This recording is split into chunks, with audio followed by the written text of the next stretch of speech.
Listen carefully. Your life will not be changed by the motivation you show in public. It will be changed by the discipline you practice in private. Invisible discipline is the ability to do what must be done without applause, without pressure, without witnesses, and without excuses. That is where mental toughness is built. Not when people are watching. Not when you feel inspired. But when it is quiet, when it is boring, and when quitting would be easy. This audiobook is about forging that private standard so deeply that your strength no longer depends on emotion, attention, or outside approval. Chapter 1. Stop performing and start training. Most people do not want discipline. They want the appearance of discipline. They want the language of discipline. The image. The aesthetic. The reaction. The approval. They want to be seen as focused, seen as committed, seen as different. But being seen is not the same as being built. And that is where most people lose. They confuse attention with progress. They confuse announcements with action. They confuse the performance of discipline with the practice of discipline. That is the trap. You post the routine instead of living it. You talk about the plan instead of executing it. You announce the comeback before you have earned one. And little by little, your brain starts accepting presentation as progress. That is dangerous. Because once your mind gets rewarded for talking, it becomes weaker at doing. You have a choice. You can keep performing. Or you can start training. That's the key. Discipline is not what you say. Discipline is what you repeat. Read that again in your mind. Discipline is not what you say. Discipline is what you repeat. Not once. Not when it feels good. Not when people are watching. Not when you are inspired. When it is inconvenient. When it is quiet. When nobody checks. When nobody cares. That is where the truth comes out. Anyone can look serious for a day. Anyone can sound committed for a week. Anyone can make a dramatic statement. But can you repeat the right action when there is no reward attached to it? That is the test. A person says they want to get in shape. Fine. But what do they do when the workout is not posted, not praised, not noticed? Do they still train? Or was the whole thing built on visibility? A student says they want excellence. Fine. But what do they do at the desk, late at night, when there is no teacher in the room, no parent checking, no friend congratulating them for reviewing one more page? Do they still study? Or do they just enjoy telling people they are working hard? An entrepreneur says they are building something big. Fine. But are they actually building? Or are they just marketing ambition that has not been earned yet? Are they spending more time creating results, or talking about future results? You already know the answer. The world is full of people managing perception. Very few are building substance. Private behavior reveals public destiny. That is not a slogan. That is a law. What you do in private becomes what you can carry in public. What you tolerate in private becomes the standard of your life. What you repeat in private becomes your identity, whether you like it or not.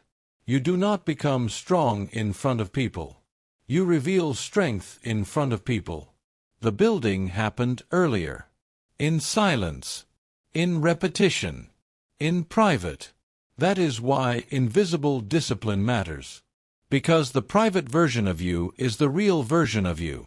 Not the polished one. Not the social one. Not the impressive one. The unwatched one. The unfiltered one. The version that chooses without applause. That version is writing your future. And here is the uncomfortable truth. Many people are addicted to witnesses because witnesses let them feel accomplished without actually becoming capable. You tell people your plan, and the reaction gives you a small emotional reward. You announce your new standards, and the attention makes you feel elevated. You dress the part, speak the part, organize the part, and for a moment, you feel like the transformation has already happened. But it has not happened. You have rented the feeling without doing the work. And rented confidence always expires. You don't need their permission. You do not need anyone to applaud the habit before it becomes real. You do not need anyone to understand the routine before it becomes useful. You do not need anyone to validate your change before it becomes visible. You need repetition. That's the key. Discipline is not what you say. Discipline is what you repeat. So ask yourself a harder question. Where in your life are you performing discipline instead of practicing it? Maybe you talk a lot about your goals, but your mornings are scattered. Maybe you buy the books, but you do not read them. Maybe you plan the workouts, but you do not complete them. Maybe you speak with ambition, but your calendar is empty of proof. It's not about sounding serious, it's about becoming reliable. It's not about intensity, it's about consistency. It's not about being noticed, it's about being trained. That is the shift. You stop asking, "How do I look?" and you start asking, "What am I repeating?" Because repetition tells the truth. Not your mood, not your intentions, not your vocabulary. Repetition. If you repeat distraction, you are training distraction. If you repeat delay, you are training delay. If you repeat excuses, you are training weakness. And if you repeat focus, order, effort, and restraint, then you are training strength whether anyone sees it or not. You have a choice. Every day you have a choice. Train the image, or train the person. Feed the ego, or build the standard. Perform, or prepare. Look disciplined, or become disciplined. Only one of those paths creates power. Look at the athlete who trains off camera. No dramatic speech. No need for constant updates. Just reps. Just form. Just conditioning.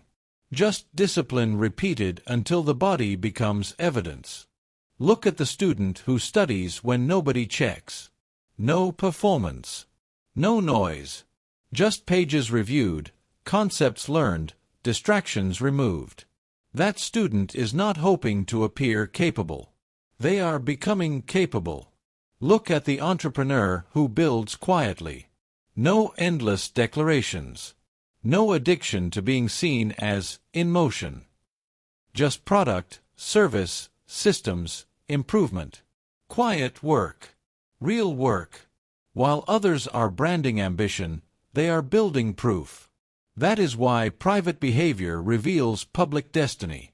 The visible result always has an invisible history. Never forget that. The fit body has a hidden story. The calm mind has a hidden story. The respected career has a hidden story. The disciplined life has a hidden story. And that hidden story is usually boring, repetitive, quiet, unseen. That is why weak people avoid it. They want the visible reward without the invisible requirement. But you do not get to skip the forge and still demand the steel. If it only exists when it is seen, it is not strength. That sentence should hit you hard. If your effort disappears when nobody is watching, it is not discipline. If your standard collapses without external pressure, it is not identity. If your commitment only lives in public, it is not commitment. It is theater. And theater does not build mental toughness. Mental toughness begins when the witness disappears. When the room is empty. When the phone is down. When the excitement is gone.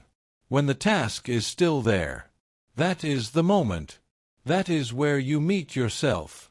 That is where you find out whether your standards are real. So what do you do now? You simplify. You stop announcing. You stop explaining. You stop chasing the feeling of being admired for things you have not repeated long enough to own. Then you build one private standard.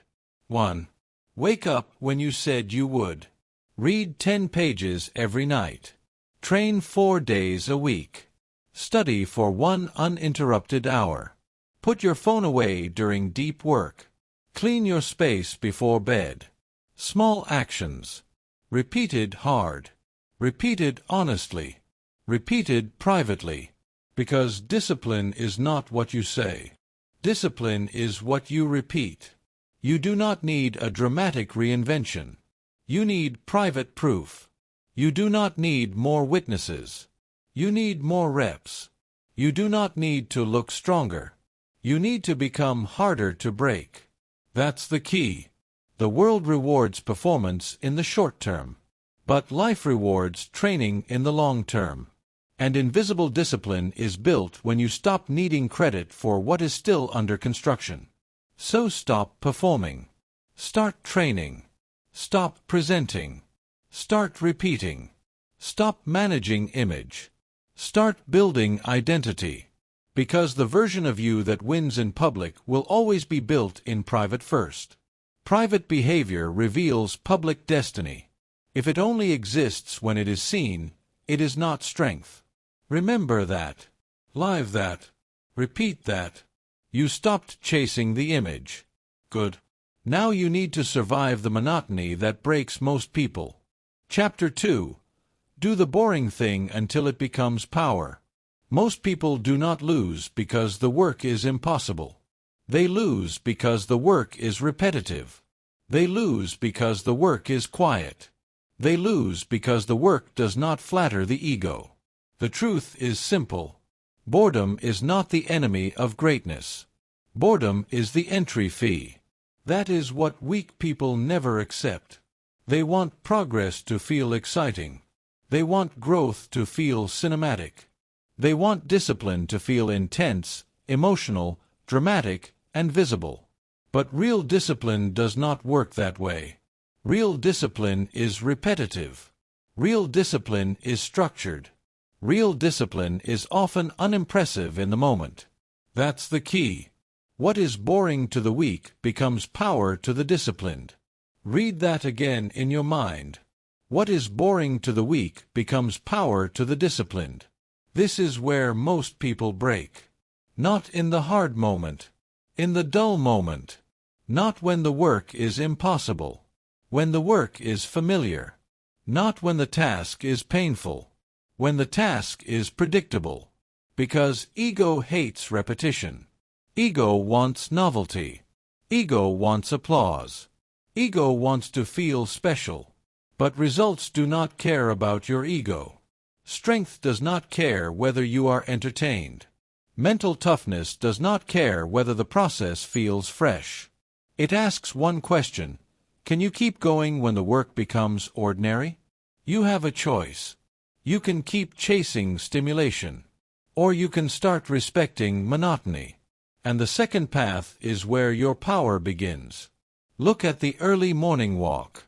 Nothing dramatic. No crowd. No music swelling in the background.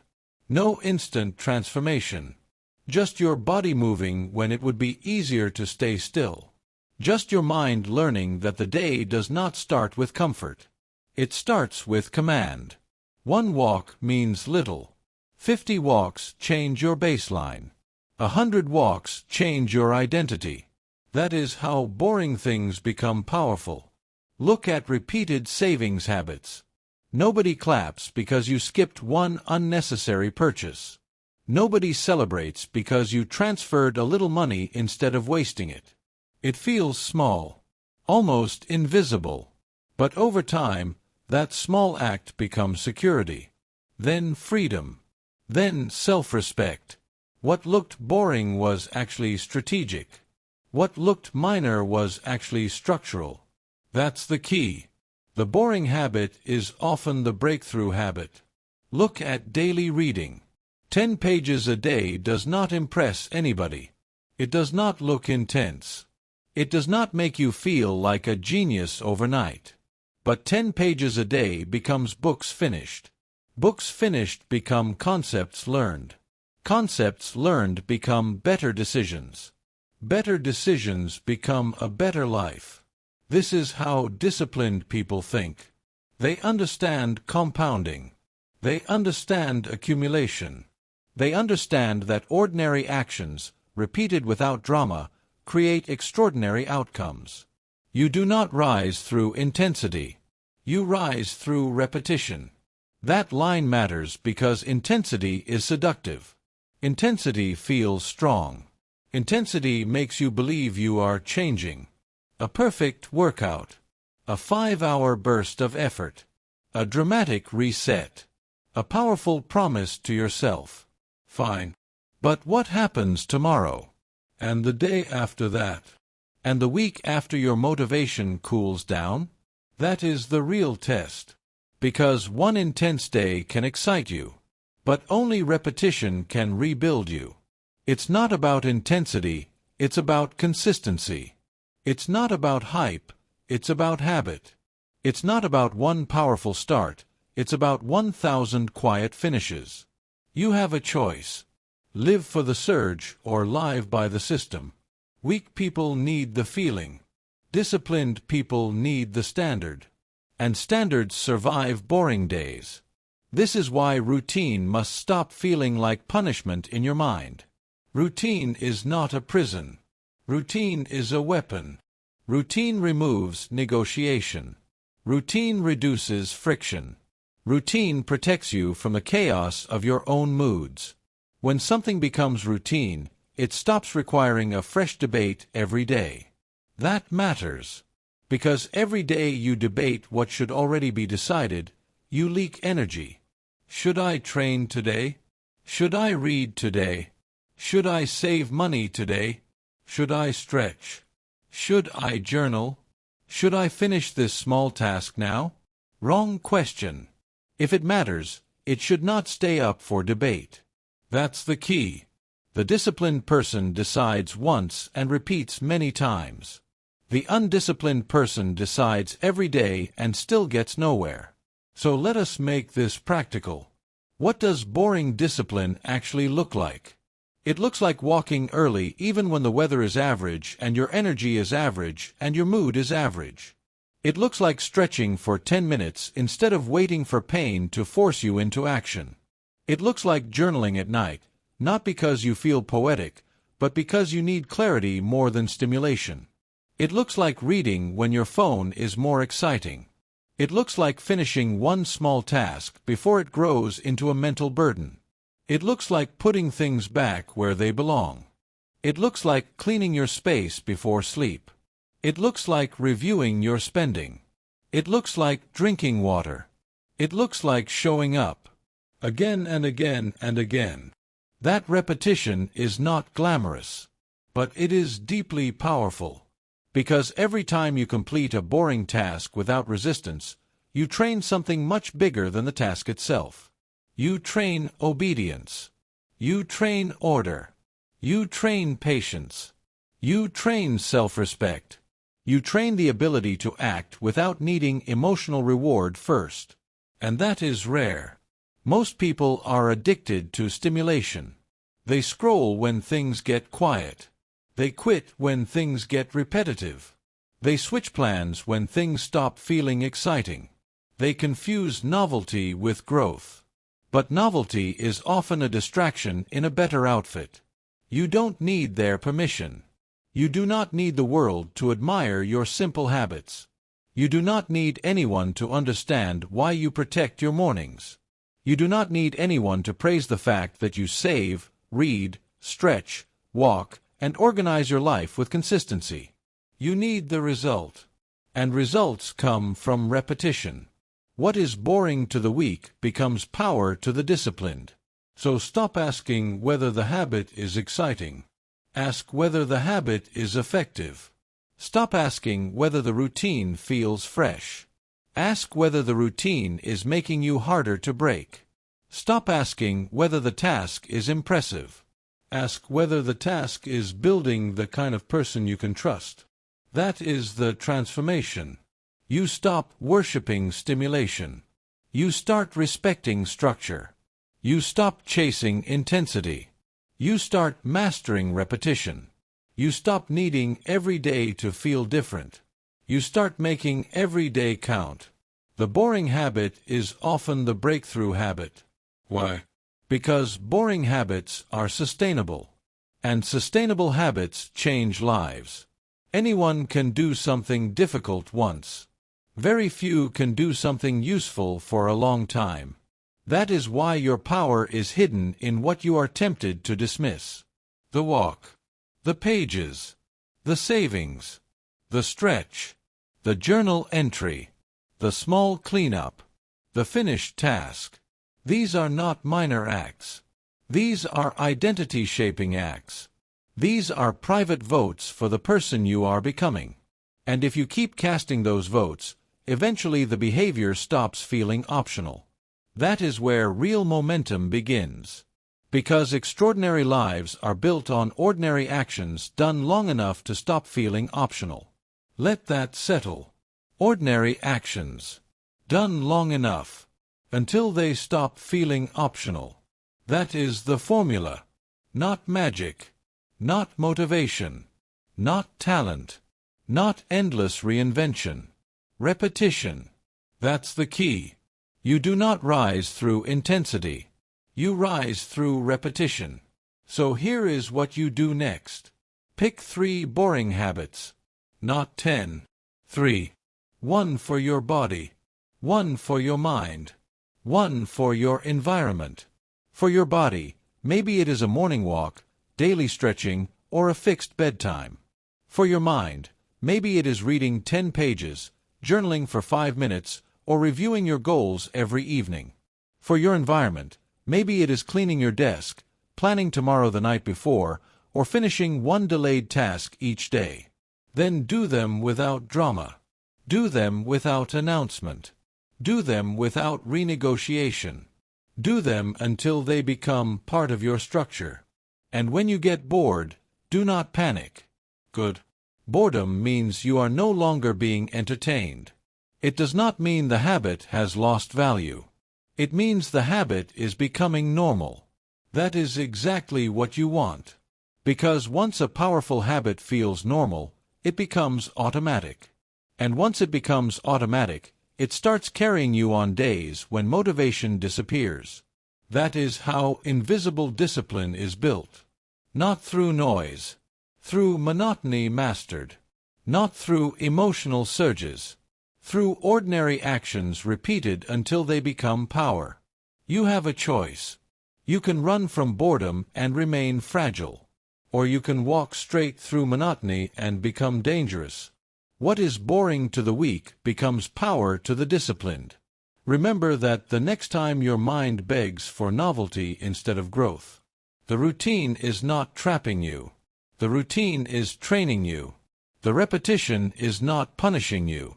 The repetition is preparing you. The boring habit is often the breakthrough habit. Master that, and you stop depending on excitement to move. You begin building strength that survives silence, repetition, and time. But there is another leak that destroys discipline even faster than boredom: the need to explain yourself to people who were never qualified to guide you. Chapter 3. Kill the need to be understood. One of the biggest drains on discipline is not laziness. It is not lack of talent. It is not even fear. It is the need to be understood. The need to explain yourself. The need to make your choices acceptable to people who are not living your life. That need is expensive. It costs focus. It costs energy. It costs conviction.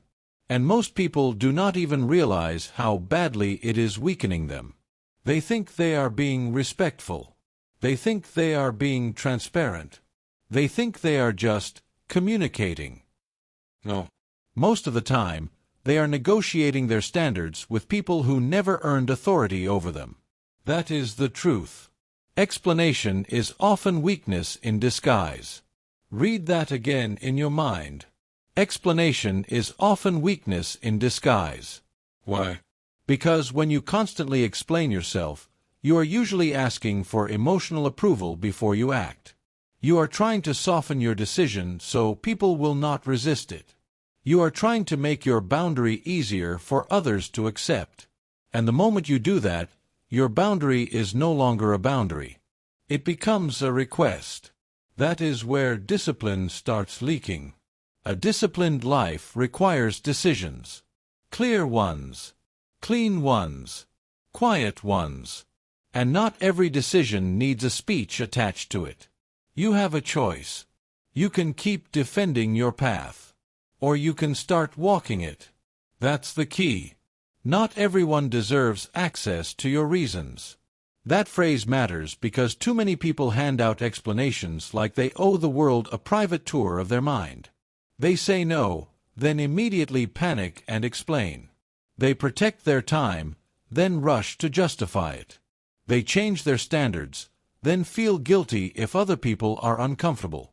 They leave unhealthy environments, then waste weeks writing emotional essays in conversations that should have ended with one sentence. That is not strength. That is dependency dressed up as politeness. Listen carefully. You do not need to be rude. You do not need to be cold. You do not need to become arrogant.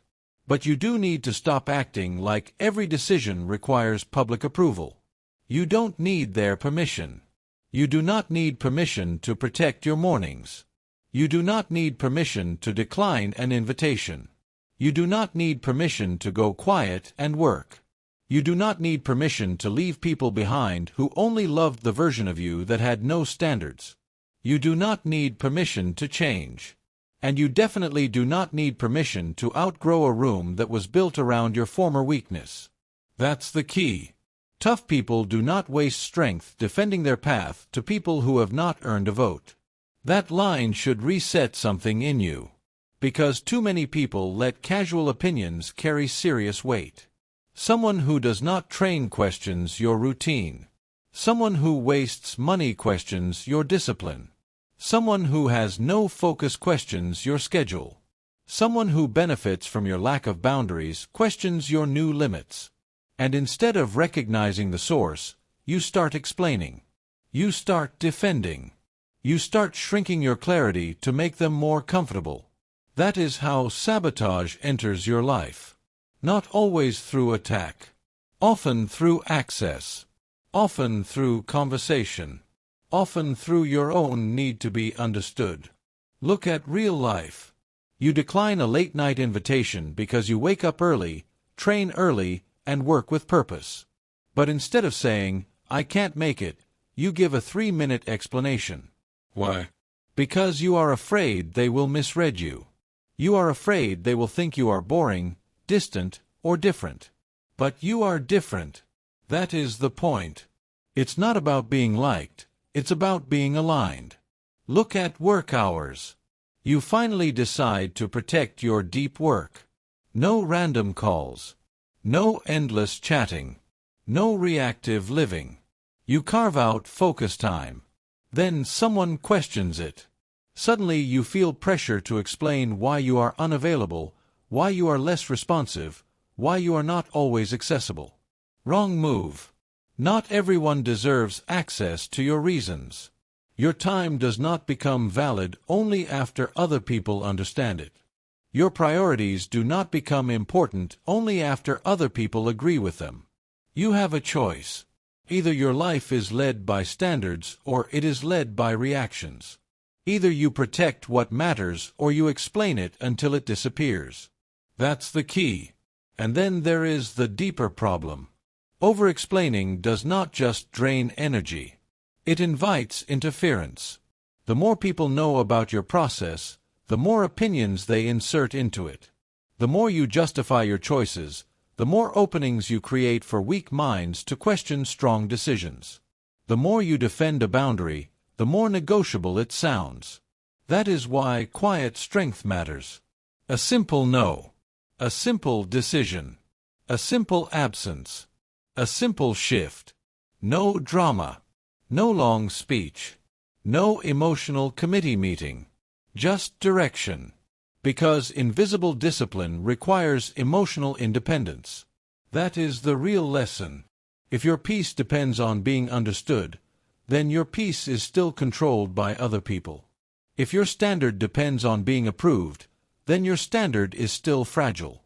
If your boundary only holds when others agree with it, then it is not a boundary. It is a preference. And preferences collapse under pressure. Standards do not. Explanation is often weakness in disguise. Now, be honest. Where are you still over-explaining? Maybe you keep explaining why you cannot go out as much. Maybe you keep explaining why your phone is off during work. Maybe you keep explaining why you are no longer available for the same gossip, chaos, or emotional mess. Maybe you keep explaining your growth to people who were comfortable with your old patterns. Stop. You are wasting strength.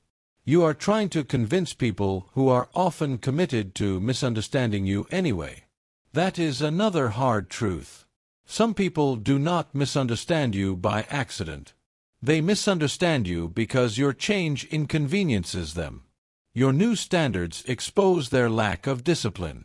Your quietness removes access they used to enjoy. Your boundaries interrupt patterns they benefited from. And if you keep explaining, you give them more room to resist what should have remained simple. You don't need their permission. You need your own clarity. So let us make this practical. What does this look like in behavior? It means declining invitations without guilt. Not angrily. Not dramatically. Cleanly. It means protecting work hours without apologizing for seriousness. It means leaving toxic circles without writing a final novel trying to be perfectly understood. It means refusing to defend your health habits, your sleep, your schedule, your focus, or your standards to old minds that are offended by growth. It means speaking less when the decision is already made. That's the key. Your life gets stronger when your boundaries get quieter. Read that again. Your life gets stronger when your boundaries get quieter. Quiet boundaries do not mean weak boundaries. They mean settled boundaries. They mean you are no longer trying to convince. You are no longer pleading. You are no longer auditioning your discipline for public acceptance. You simply know what matters. And then you act accordingly. That is emotional independence. That is mental toughness. That is invisible discipline. Because the strongest person in the room is often not the loudest one. It is the one who no longer needs the room to agree. That is power. Not emotional distance. Not cruelty. Not coldness. Power. The power to stay aligned without constant explanation. The power to disappoint people without collapsing internally. The power to protect your time, energy, and future without needing applause for it. It's not about being understood, it's about being anchored. It's not about winning approval, it's about protecting direction. It's not about making everyone comfortable, it's about making your life stronger. You have a choice. Keep leaking energy through explanation. Or keep building strength through quiet standards. One path makes you easy to manipulate. The other makes you hard to move. So here is your assignment. For the next 7 days, stop over-explaining one area of your life. 1. When you say no, let it be clean. When you protect your time, let it be quiet. When you choose distance, let it be final. When you commit to your routine, stop advertising it to people who do not respect discipline anyway. Say less. Hold more. Protect more. Repeat more. And watch what happens. Your mind gets calmer. Your standards get firmer. Your energy stops leaking. Your conviction stops wobbling. Because once you no longer need everyone to understand your silence, schedule, or sacrifice, you become much harder to manipulate. And that is what this book is about. Invisible discipline. Private strength. Quiet standards. A life built from the inside, not negotiated from the outside. Your life gets stronger when your boundaries get quieter. Remember that. Live that. Repeat that. You stopped performing. You learned to respect repetition. Now you have to become someone your own mind can trust. Because the next level of discipline begins when your word becomes law to yourself. Chapter 4. Train yourself to obey your own word. There is one relationship that determines the quality of your entire life. The relationship between you and your own word. not your reputation, not your image, not your intentions. Your word. What you tell yourself you will do, and whether you do it. That is where self-respect is built, or destroyed. Most people do not understand this. They think self-respect is a feeling. They think confidence appears first, and action follows. They think they need to believe in themselves before they can become consistent. Wrong. Belief does not come first. Evidence comes first. And the strongest evidence you can give yourself is this. When I say I will do something, I do it. That's the key. Broken promises to yourself become broken identity. Read that again in your mind. Broken promises to yourself become broken identity. Every time you tell yourself you will wake up early and then hit snooze, you teach your mind that your commands are optional. Every time you say you will train and then quietly skip it, you weaken your own internal authority. Every time you promise yourself focus, order, effort, restraint, and follow-through, then fail to deliver, you send a dangerous message. My word means little. That message does not stay small. It spreads. It touches your habits, your confidence, your discipline, your standards, your future. Because if your mind cannot trust your word in small things, why would it trust your word in larger things? Why would you believe yourself when you say, "This time I'm serious"? Why would your identity become strong when your behavior keeps voting for weakness? This is where mental toughness actually begins. Not in heroic moments. Not in emotional speeches. In self-obedience. In doing what you said you would do after the mood changes. After the excitement fades. After the decision becomes inconvenient. You have a choice. You can keep negotiating with yourself. Or you can train yourself to obey your own word. That is the shift. That is the forge. That is how invisible discipline becomes real. Look at the first alarm in the morning. Simple moment. Quiet moment. No audience. Just a decision you already made meeting a feeling you have right now. You said last night that you would get up. Then morning arrives, and now your feelings want a different deal. This is where most people fail. They start negotiating. 5 more minutes. 1 more snooze. I'll start tomorrow. I deserve rest.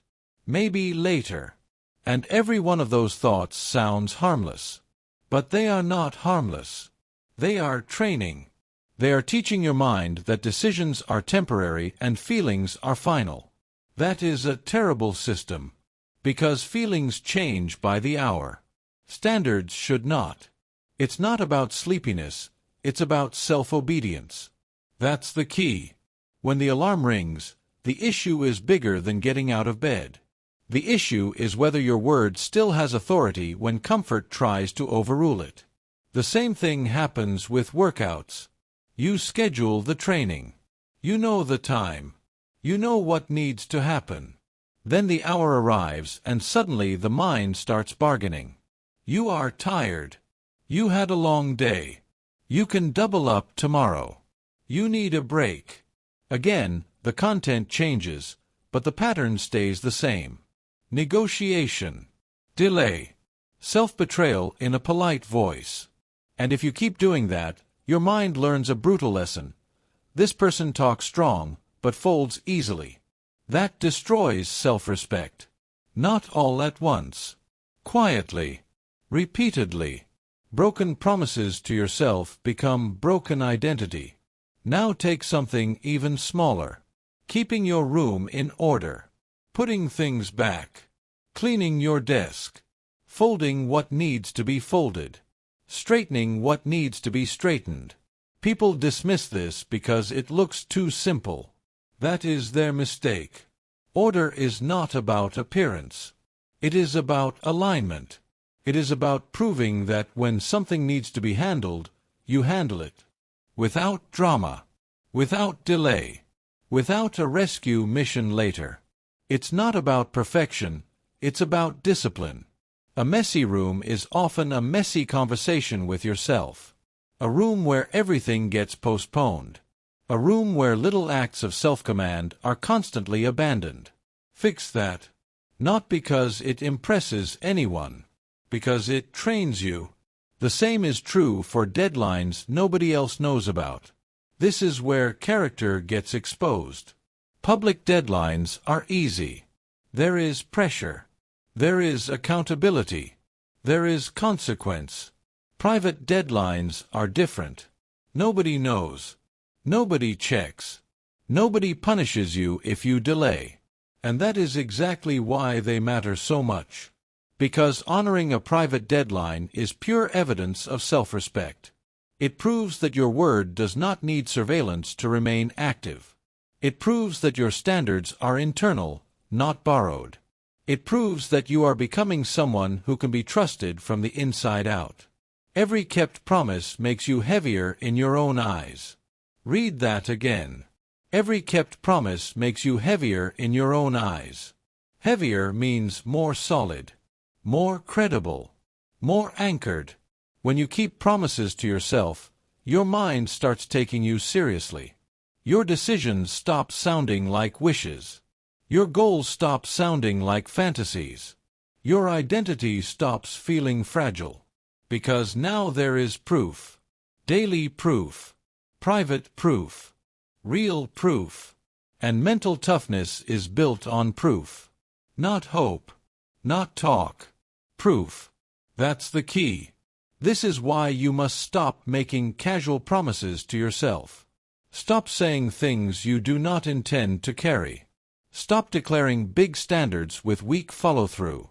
Stop inflating your language while shrinking your behavior. Say less. Mean it more. Obey it fully. That phrase should become law in your life. Say less. Mean it more. Obey it fully.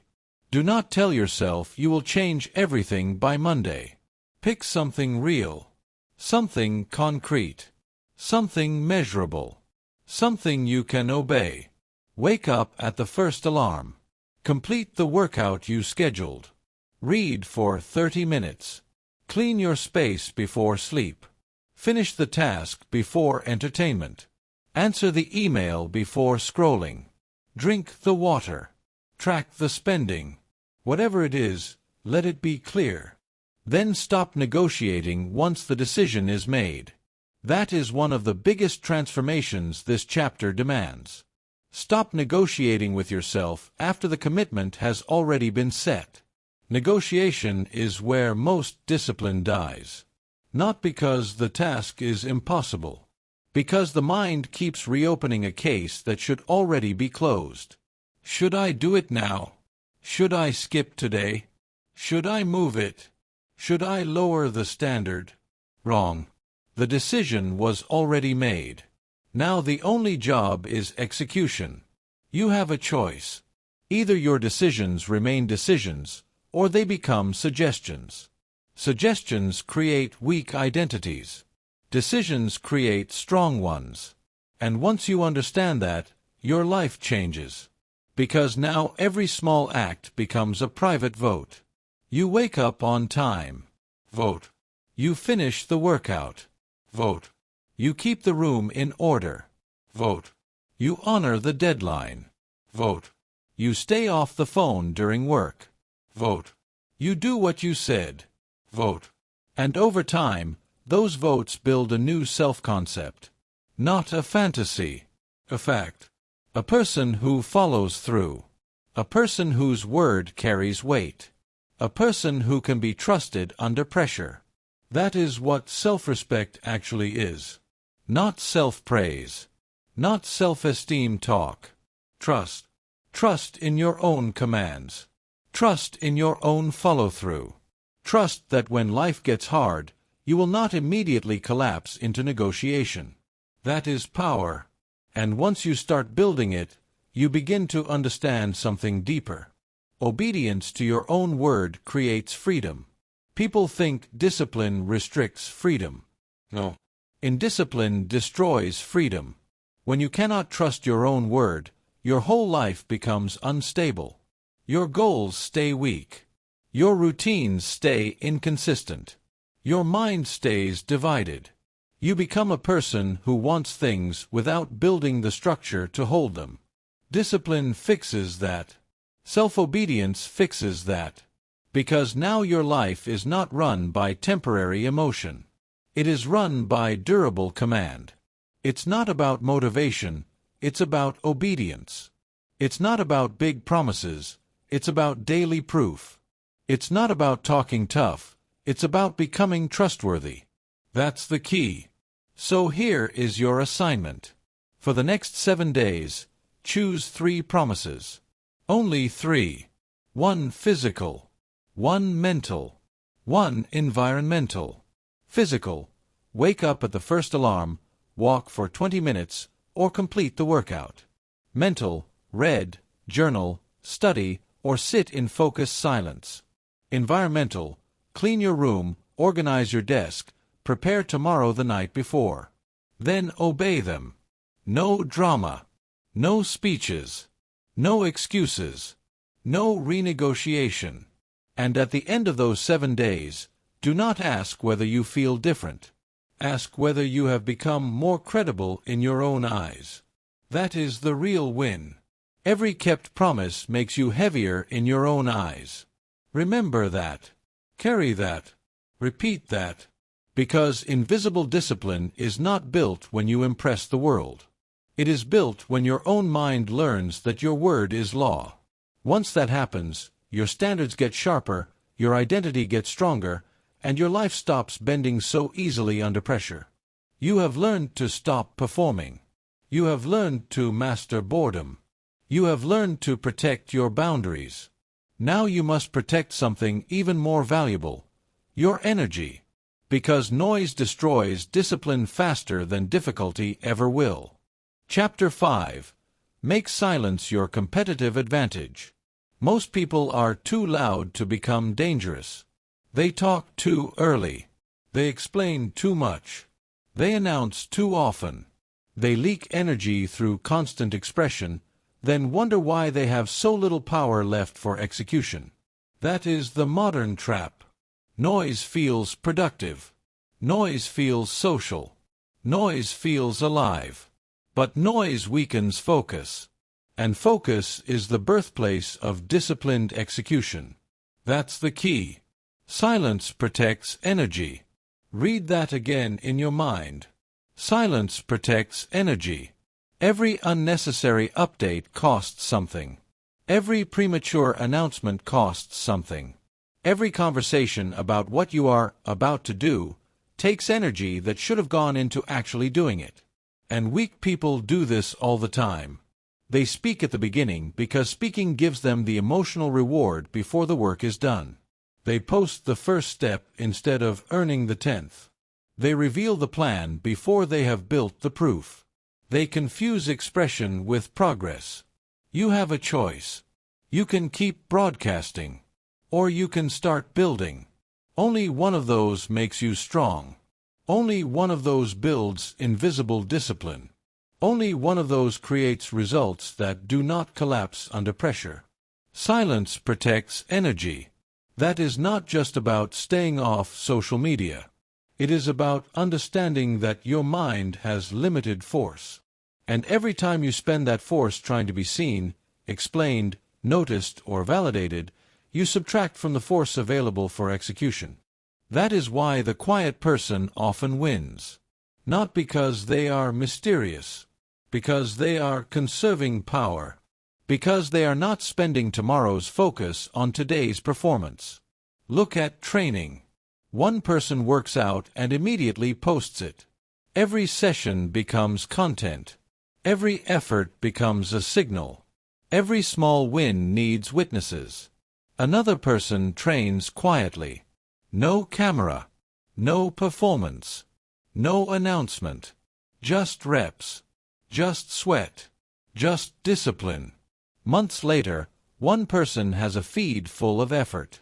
The other has a body full of proof. That is the difference. Move quietly so your habits can grow roots. Roots are built underground. That matters.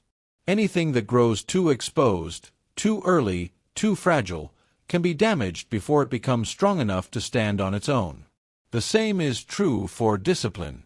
The same is true for goals. The same is true for healing. The same is true for skill. You do not need to put everything in the light while it is still weak. You don't need their permission. You do not need public approval to begin. You do not need visible credit to stay committed. You do not need applause to keep going. And if you think you do, then your discipline is still attached to attention. That is a problem. Because attention is unstable. One day it is there. The next day it is gone. One day people care. The next day they scroll past. If your consistency depends on being noticed, then your consistency is already broken. That's the key. Silence is not emptiness. Silence is protection. Silence is concentration. Silence is strategic patience. Consider the person building a business. The weak version announces every idea. New project. New plan. New direction. New big thing coming soon.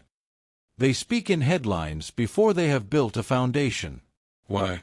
Because the announcement gives them a temporary identity. It lets them feel like a builder before they have built. But the strong version works differently. They build first. They test first. They improve first. They let the work become real before the words become public. That person looks slower in the beginning. Then suddenly they look unstoppable. Because while others were talking, they were strengthening structure. It's not about visibility, it's about viability. That is the shift. The same thing happens in healing. A lot of people publicize every wound, every betrayal, every setback, every emotional collapse. And sometimes that is not honesty. Sometimes it is dependency. Sometimes it is pain turned into identity because being witnessed feels safer than being rebuilt. But real healing often requires silence.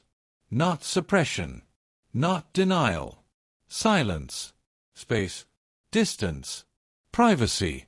Room to recover without performing your recovery. Room to process without narrating every feeling in real time. Room to rebuild your mind before exposing it again. The quiet season is where real strength is manufactured. Read that again. The quiet season is where real strength is manufactured. That quiet season is uncomfortable for weak people. Why? Because silence removes illusion. When you stop talking, you meet the work. When you stop posting, you face the process. When you stop explaining, you confront the standard. Silence forces honesty. And honesty is where discipline gets sharp. It's not about expression, it's about execution. It's not about updates, it's about outcomes. It's not about being seen in motion, it's about actually moving. That's the key. Now think about skill. Someone says they want to get better. Better at writing. Better at speaking. Better at selling. Better at thinking. Better at leading.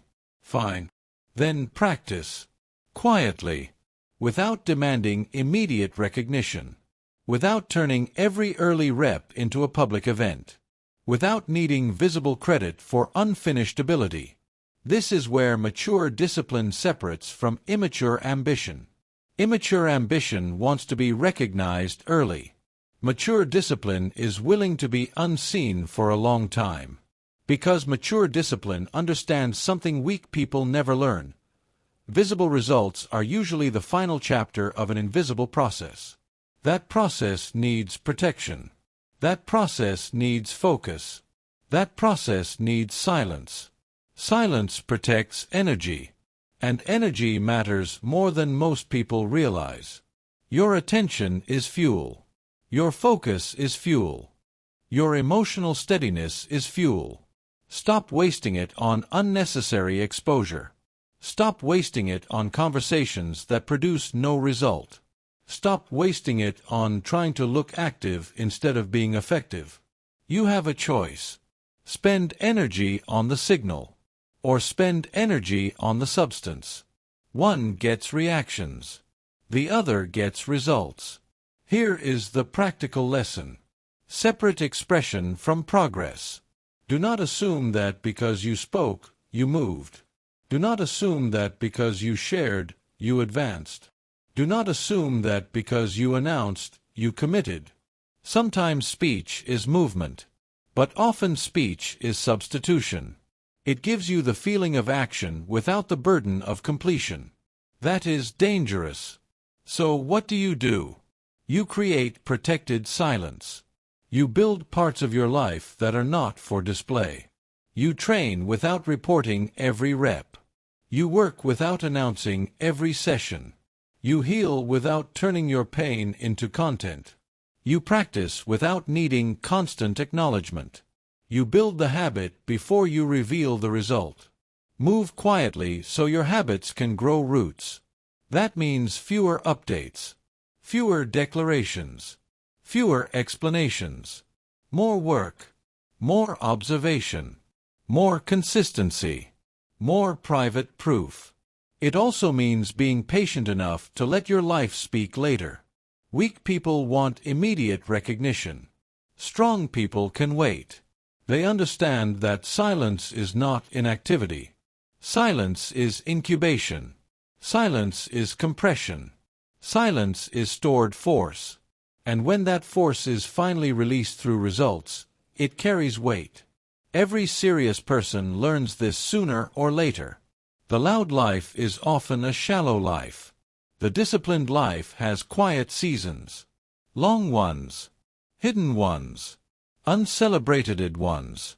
Those seasons are where character gets built without interference. Those seasons are where habits stop depending on applause. Those seasons are where identity hardens. The quiet season is where real strength is manufactured. Never forget that. And let me make this even more practical. For the next 30 days, reduce your unnecessary output. Do not announce a goal before you have repeated it. Do not post the habit every time you complete it. Do not explain every move. Do not seek visible credit for private construction. Choose one area of your life to build in silence. Your fitness, your finances, your skill, your healing, your business, your routine. Pick one, then protect it. Work on it daily, quietly, seriously, without fishing for reaction, without checking who noticed, without asking whether people understand. You don't need their permission. You need your own discipline. And discipline grows best when it is not constantly uprooted for display. That's the key. Silence protects energy. Silence protects focus. Silence protects momentum. When you learn that, you stop leaking force through noise. You stop mistaking communication for completion. You stop performing progress and start accumulating proof. That is how invisible discipline gets sharper. That is how mental toughness gets harder. That is how you become someone whose results arrive with weight because they were built in private and protected in silence. Move quietly so your habits can grow roots. Remember that. The quiet season is where real strength is manufactured. Remember that too. Because the person who can stay silent and keep working gains an edge that loud people rarely notice until it is too late. You have learned to stop performing. You have learned to master repetition. You have learned to guard your boundaries and protect your energy. Now it is time to go even deeper. Because silence alone is not enough. You must also become willing to choose discomfort before life forces it on you. Chapter 6. Suffer small on purpose. Most people do not prepare for pressure. They react to it. They wait for life to get hard. Then they act surprised when they fall apart. That is not resilience. That is dependency on comfort. And comfort is a terrible teacher. Comfort teaches you to delay. Comfort teaches you to indulge every urge. Comfort teaches you to obey feeling over principle. Then one day life gets heavy, and you discover the truth. You were not calm. You were sheltered. That is why voluntary discomfort matters. That is why this chapter matters. Mental toughness is not built by waiting for hard times. It is built by choosing controlled hardship before life imposes uncontrolled hardship. That's the key. Choose your pain before pain chooses you. Read that again in your mind. Choose your pain before pain chooses you. Because pain is coming either way. The question is not whether life will test you. It will. The question is whether you will meet that test as someone already trained, or as someone softened by endless convenience. You have a choice. You can keep worshipping ease. Or you can start using discomfort as training. Only one of those paths builds a nervous system that stays stable under pressure. Only one of those paths builds invisible discipline. Only one of those paths makes you harder to break. Most people think suffering is something to avoid completely. Wrong. Pointless suffering should be avoided. Self-destructive suffering should be avoided. But chosen, controlled, purposeful discomfort is a tool, a forge, a drill, a way of teaching your body and mind a very important lesson. Discomfort is not danger. That lesson changes everything. Because weak people panic when comfort disappears. Strong people adjust. Why? Because they have practiced discomfort before the emergency arrived. They have learned to stay steady when life stops feeling smooth. Small discomfort trains large stability. That phrase matters. Small discomfort trains large stability. Not because tiny hard things are impressive. Because tiny hard things are repeatable. And repeatable hardship changes your baseline. Look at the cold morning. The alarm rings. The room is warm. The bed is soft. The floor is cold. And your mind begins begging for more comfort. 5 more minutes. 10 more minutes. Start tomorrow. Take it easy. But if you get up anyway, something important happens.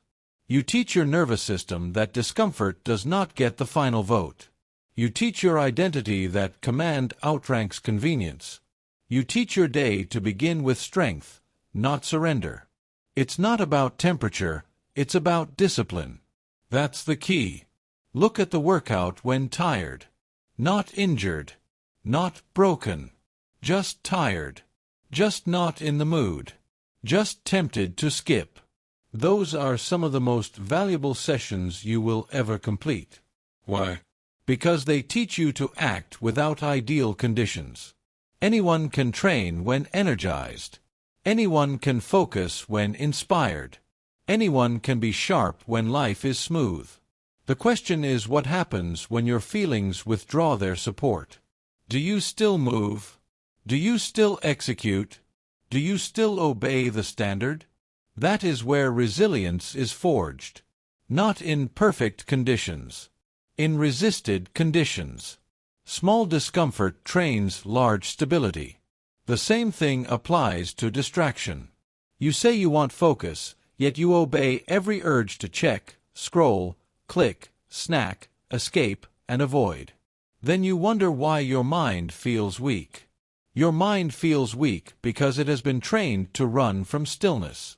That is why fasting from distraction matters. Turn the phone off. Leave it in another room. Sit with the urge to reach for it. Feel the itch.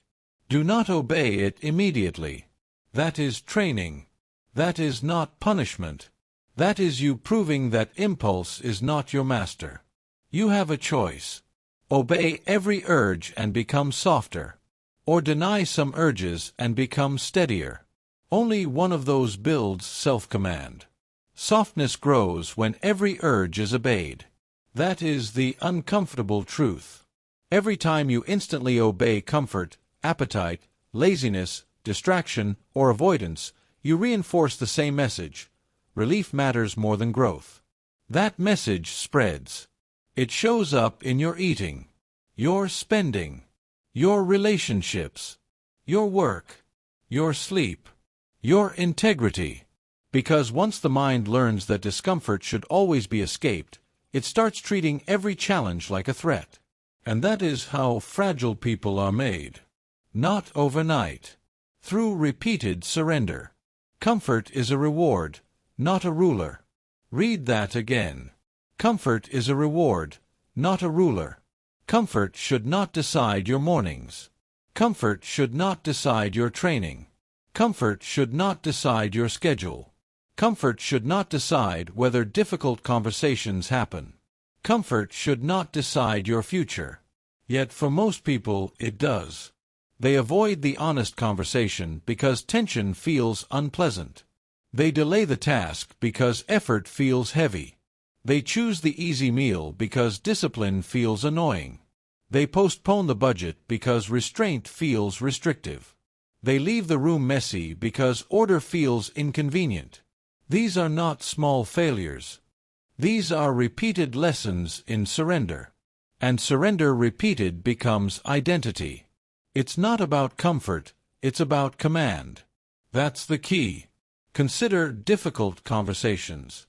A lot of people avoid them for weeks, months, sometimes years. Why? Because directness is uncomfortable. Because honesty creates tension. Because clarity removes the illusion that everything is fine. But when you handle hard conversations directly, respectfully, and without delay, you train something powerful. You train the ability to enter discomfort instead of circling it. You train emotional steadiness. You train courage in practical form. That matters. Because life does not get easier by avoiding what is hard. Life gets cleaner by facing it. Choose your pain before pain chooses you. Have the conversation now, or face a worse one later. Fix the habit now, or face the consequence later. Control the urge now, or face the addiction later. Accept the small discomfort now, or suffer the larger instability later. That is how disciplined people think. They understand deferred pain. They understand that convenience today often becomes chaos tomorrow. And they understand that a little chosen hardship now can prevent major hardship later. That's the key. Now, let us make this practical. What does voluntary discomfort look like in daily life? It looks like getting up when the alarm rings. It looks like taking the walk in bad weather. It looks like doing the workout when your energy is average. It looks like delaying pleasure until the task is done. It looks like sitting in silence instead of chasing noise. It looks like finishing the boring task before entertainment. It looks like saying the hard truth kindly and directly. It looks like choosing water over indulgence, reading over scrolling, saving over spending, order over laziness. Small moments, repeated often. That is where toughness is built. Not in giant cinematic trials. In daily refusals to let comfort take control. And here is what happens when you practice this regularly. Your nervous system stops treating every inconvenience like an emergency. Your mind stops panicking when things feel hard. Your standards stop collapsing the moment life gets unpleasant. You become more stable, more durable, more reliable. Because small discomfort trains large stability. That phrase should become part of your operating system. When the bed is warm, remember it. When the phone calls you, remember it. When the conversation feels hard, remember it. When the workout feels inconvenient, remember it. Small discomfort trains large stability. You do not need to become extreme. You do not need to punish yourself. You do not need to turn discipline into drama. You need controlled hardship, consistent hardship, purposeful hardship. Enough discomfort to teach the mind that it can survive unmet urges, delayed gratification, direct action, and temporary unease. That is how invisible discipline gets stronger. You don't need their permission. You do not need anyone to understand why you choose hard things on purpose. You do not need applause for getting up on time. You do not need praise for resisting distractions. You do not need recognition for handling life directly. These are private drills, private votes, private acts of construction, and over time, they create public strength. So here is your assignment. For the next 7 days, choose one discomfort in each of these categories. 1 physical, 1 mental, 1 emotional. Physical: get up at the first alarm, take a cold finish to your shower, walk when you want to stay still, train when you feel average. Mental: work without checking your phone, read when you crave stimulation, sit in silence for 10 minutes, finish the task before reward. Emotional: send the honest message, have the direct conversation, say no without over-explaining, face the thing you keep postponing. Then repeat them. Do not make it dramatic. Make it deliberate. Comfort is a reward, not a ruler. Live by that. Because every time you choose discipline over convenience in a small moment, you become more prepared for the larger moments that life will eventually send. Choose your pain before pain chooses you. Remember that. Small discomfort trains large stability. Remember that too. This is how resilience is forged in private. Not by waiting for chaos, but by training for it through daily, chosen hardship. You have learned to suffer small on purpose. Now you must learn to do something even harder. Act with discipline even when your emotions offer you no support at all. Chapter 7. Detach from mood, attach to standard. Most people are not defeated by difficulty. They are defeated by mood. They wait to feel ready. They wait to feel inspired. They wait to feel clear, energized, confident, emotionally aligned, mentally sharp.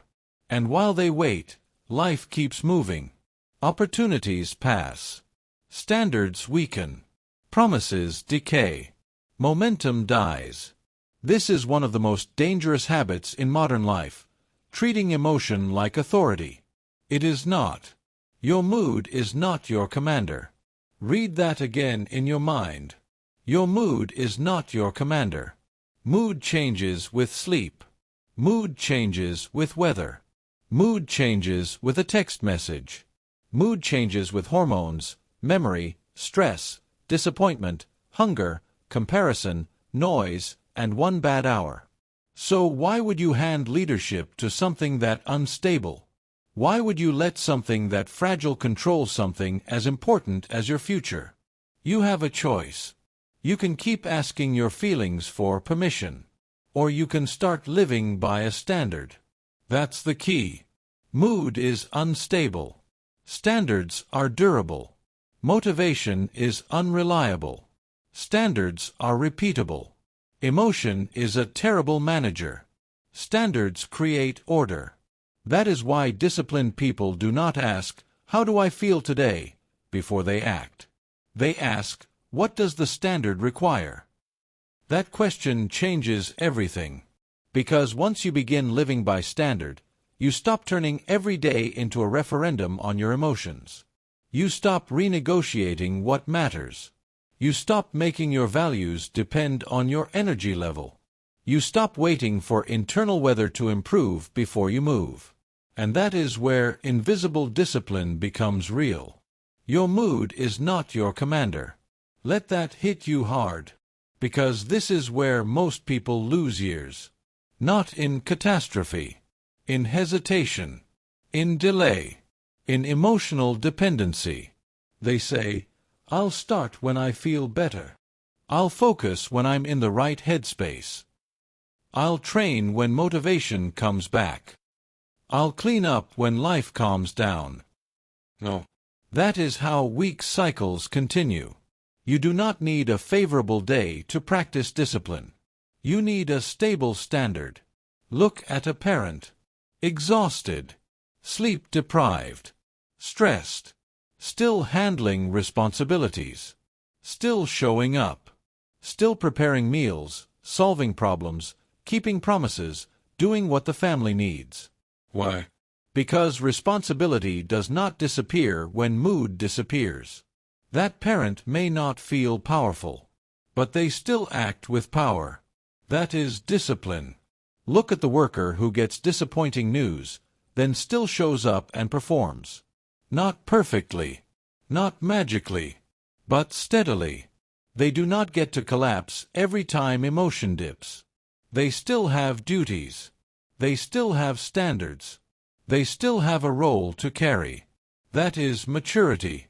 Look at the athlete after a bad performance. Confidence shaken. Ego bruised. Mind noisy. Still training. Still reviewing mistakes. Still returning to the reps. Why? Because elite people do not use feeling as the gatekeeper of effort. They use standard. You do not need to feel powerful to act with power. Read that again. You do not need to feel powerful to act with power. That line matters because so many people confuse emotion with permission. They think if they do not feel strong, then strong action would be fake. Wrong. Strong action is often what rebuilds strength. Action leads. Emotion catches up later. That's the key. It's not about feeling ready, it's about being governed.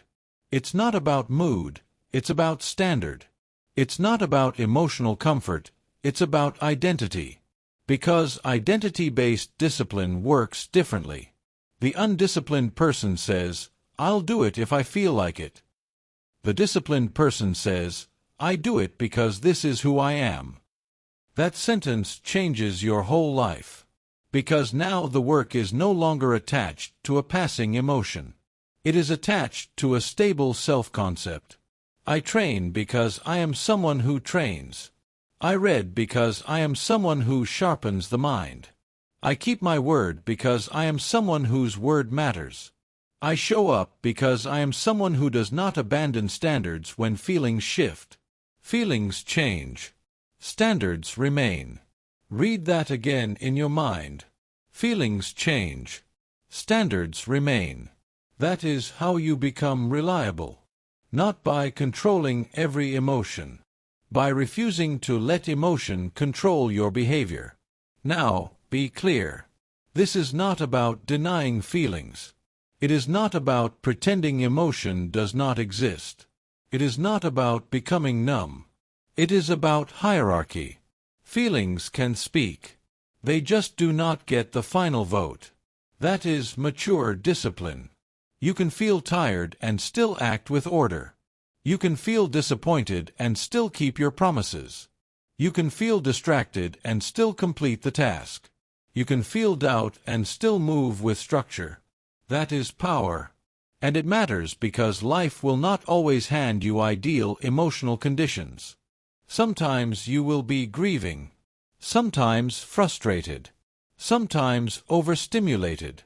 Sometimes discouraged. Sometimes simply not in the mood. If your standards collapse in every one of those states, then your standards were never standards. They were conveniences. You have a choice. Build a life that works only on good days. Or build a life that keeps functioning when the emotional weather turns bad. Only one of those creates real resilience. Your mood is not your commander. So what does this look like in real life? It means you stop asking your mood whether you should wake up on time. The alarm rings. You move. It means you stop asking your feelings whether the workout matters. The session is scheduled. You train. It means you stop making focus dependent on emotional excitement. The work block starts. You begin. It means you stop delaying hard responsibilities because you don't feel like it. The task matters. You handle it. Simple. Not easy, but simple. That's the key. You reduce emotional negotiation. That phrase matters. Because most people waste massive amounts of energy negotiating with their feelings. I'm tired. I'm not into it today. I'm off. I'm not feeling myself. Fine. Noted. Now what does the standard say? That is the question. That is how disciplined people think. They acknowledge the feeling without surrendering the day. And that skill can be trained. Start small. Do one useful thing when you do not feel like doing it. Then do another. Build proof that action is still possible when emotion is uncooperative. This is how the nervous system learns a new lesson. Low mood does not equal no movement. Average energy does not equal no discipline. Emotional noise does not equal no standard. You do not need to feel powerful to act with power. That is one of the most liberating truths in this book. Because once you believe that, you stop waiting for the perfect internal condition to begin. You begin from where you are. Tired, but moving. Doubtful, but working. Disappointed, but steady. Uninspired, but obedient. And over time, that creates a powerful identity. A person who can be trusted across moods. A person who does not need a wave of motivation to keep commitments alive. A person who stays in motion even when emotion offers no help. That is who becomes dangerous. Because now your output is no longer held hostage by your feelings. Now your life has structure. Now your standards have weight. Now your discipline has teeth. Feelings change. Standards remain. Never forget that. And here is the practical instruction. Create non-negotiables. A few only. 3 to 5 standards that do not depend on mood. Wake up time. Training frequency. Reading target. Work block. Evening reset. Choose them. Define them. Keep them simple and measurable. Then stop asking yourself every day whether you feel like following them. That question is weakening you. Replace it with a stronger one. Am I the kind of person who honors this standard? Now identity is involved. Now the decision gets cleaner. Now the day gets less chaotic. It's not about emotion, it's about self-command. That's the key. And on the hard days, lower the drama before you lower the standard. Maybe you shorten the workout, but you still train. Maybe you read fewer pages, but you still read. Maybe the work block is less brilliant, but you still sit down and begin. Why? Because continuity matters. Because identity matters. Because even reduced action keeps the standard alive. That is how you protect momentum without worshipping perfection. You don't need their permission. You do not need the world to understand why you stay committed on ordinary days. You do not need applause for doing what the standard requires. You need proof. Daily proof. Private proof. Proof that your life is led by values, not moods. So here is your assignment. For the next 7 days, choose 3 standards that will not depend on feeling. Write them down. Follow them whether the day feels good, bad, flat, busy, or uninspiring. Then observe yourself. Not your emotion. Your obedience. Notice how much stronger your mind becomes when it learns that mood no longer controls movement. Notice how much quieter your inner life becomes when standards remove debate. Notice how much trust you begin to build with yourself. Because that is what this chapter is about. Detachment from mood. Attachment to standard. Identity built through behavior. You do not need to feel powerful to act with power. Your mood is not your commander. Feelings change. Standards remain. Remember all 3. Live all 3. Because invisible discipline is not proven on the easy day. It is proven on the emotionally inconvenient day, when the feeling is absent but the standard still stands. Master that, and your life stops swinging so wildly with every internal shift. You have learned to stop performing, to respect repetition, to protect your boundaries, to obey your own word, to move in silence, to choose discomfort, and now to act beyond mood. Next, you must strengthen the hidden systems that decide tomorrow before tomorrow arrives. Chapter 8. Protect the night before you attack the day. Most people try to win the day after the day has already started. That is why they lose. They wake up late. They reach for the phone. They react before they think. They rush before they decide. They start the morning in chaos, then spend the rest of the day trying to recover from a beginning they never controlled. That is not discipline. That is damage control. Invisible discipline is often won before the visible day even begins. That's the key. Tomorrow is built tonight. Read that again in your mind. Tomorrow is built tonight. Your morning is not an isolated event. It is the consequence of an evening. Your focus tomorrow is shaped by your choices tonight. Your energy tomorrow is shaped by your restraint tonight. Your clarity tomorrow is shaped by your order tonight. And yet most people treat the night like it does not matter. They give the final hours of the day to randomness, overstimulation, laziness, noise, and digital waste. Then they expect excellence in the morning. No. You do not get a disciplined day from a careless night. You get friction. You get fog. You get delay. You get self-inflicted resistance. You have a choice. You can keep hoping tomorrow goes better. Or you can start designing tomorrow tonight. Only one of those is discipline. Only one of those respects reality. Only one of those builds a life that functions without constant rescue. Tomorrow is built tonight. That phrase matters because discipline is not just about force. It is about setup. That is what tough people understand.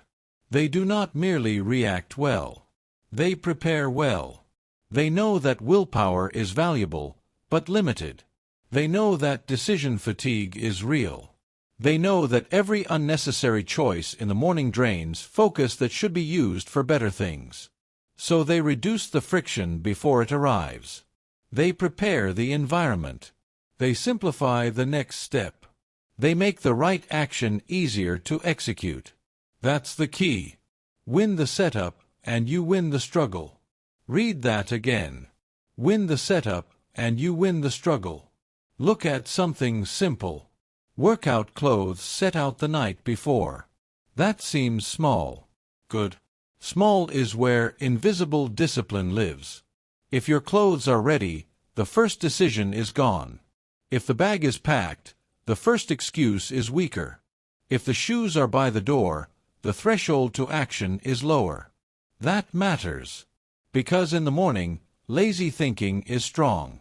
Your future is often shaped by what your half-awake mind can do with minimal resistance. So remove resistance. Do not force your tired mind to become a strategist at 6 a.m. Strategize at 9 p.m. instead. That is intelligence. That is discipline. It's not about intensity, it's about design. The same thing applies to the phone. Most people lose tomorrow because they sleep beside the machine that destroys their focus. The phone lives on the pillow, the nightstand, the bed, the chest. Then the morning begins with noise, notifications, messages, scrolling, stimulation, comparison, and impulse. By the time they get out of bed, their attention is already broken. That is madness.